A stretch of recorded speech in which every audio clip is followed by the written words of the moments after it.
how you doing? Good. How you doing? Pretty good. Good. What is it about Baylor's offense that makes them so tough to stop? I just think they have a decent running game for sure, and then just off of that they like a lot of play action stuff. So being able to read the difference between when they're actually running the ball versus when they're trying to draw eyes to get guys open on the back end, I think that's really what's tough about them.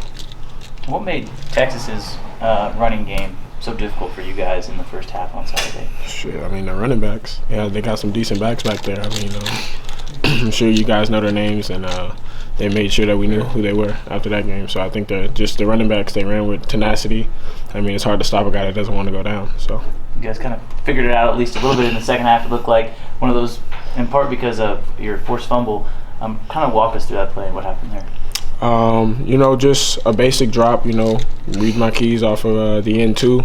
And as we dropped back into coverage, I saw the quarterback throw the ball. And from there, I knew it was a top-down angle that I had on him. I wasn't sure if he saw me or not, so just tried to get there as fast as I could and make a hit before he had a chance to make a move.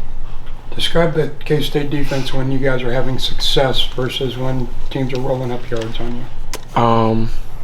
I mean, when we're having success, that's a real confident group. And, I mean, I feel like throughout this season we've been able to build on top of our previous games and, have good games one after another. So, I think it's really just building that confidence up. And then when teams are rolling, we have to find a way to fight through that adversity. And I think, the first half we had a little trouble, but as we came back out, we found a way, made some adjustments, and found a way to at least contain them a little bit.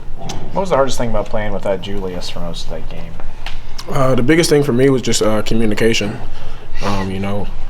Wasn't exactly sure how our young guy Jacob Parrish would react. I know he has that dog mentality, but being thrown in the fire in a game like that is huge, especially in the first quarter, and then expecting him to play that whole game and not having really anything else to lean back on besides his own mental preparation. I think for me, it was just a lot of the communication. I don't know if you've ever been called for targeting before, but how frustrating can that be for a defender when you're not, maliciously trying to do anything, you just kind of walk into something like that? Yeah, I mean, it's, these rules kind of make it tough on us nowadays. You kind of have to try to be perfect in a sense when it comes to making those big hits. And, at times it's frustrating. I mean, there's nothing really we can do about it. It's the game. So, just trying to find ways to play within those rules.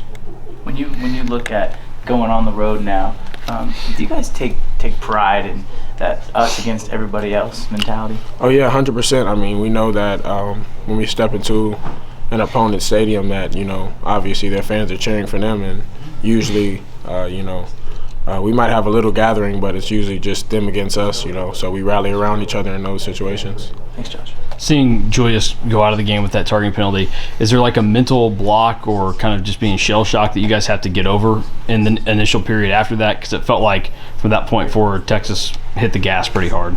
Yeah, it was definitely something that we had to at least think about. I don't know if it was exactly we needed to get over.